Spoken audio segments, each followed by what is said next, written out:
तुर्की, Bolivia, Jordan, Israel से रिश्ते तोड़ने वालों की बढ़ती जा रही लिस्ट। यहूदी देश पर दबाव। नमस्कार, मैं खुशी और आप देख रहे हैं यूपी न्यूज 24।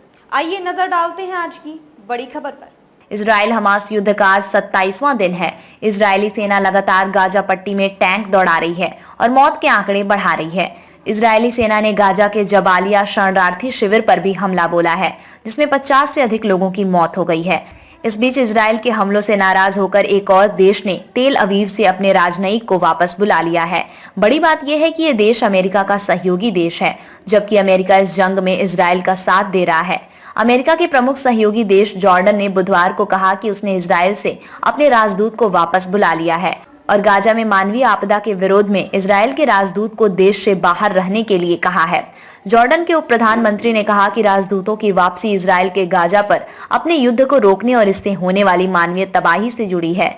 जॉर्डन ने 1994 में इजराइल के साथ शांति समझौते पर हस्ताक्षर किया था। 1994 में इजराइल के साथ शांति स्थापित करने वाला जॉर्डन दूसरा अरब देश बना था।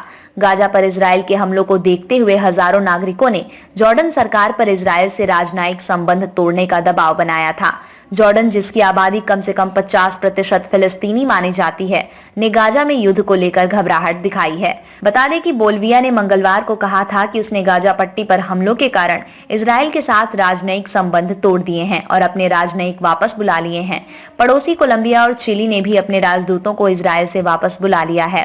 तीनों दक्षिण अमेरिकी देशों ने गाजा पर इजराइल के हमलों की कड़ी निंदा की है और फिलिस्तीनी नागरिकों की मौत पर चिंता जताई है।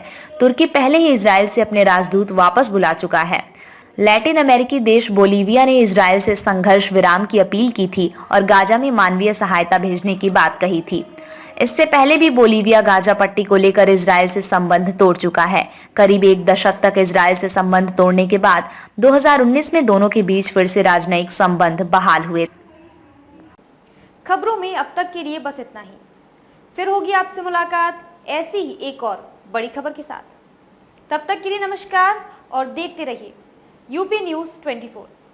ऐसे ही लेटेस्ट अपडेट्स पाने के लिए हमारे चैनल यूपी न्यूज 24 को सब्सक्राइब करें और बेल आइकन दबाना ना भूलें, जिससे आपको लेटेस्ट अपडेट्स का नोटिफिकेशन मिल जाए।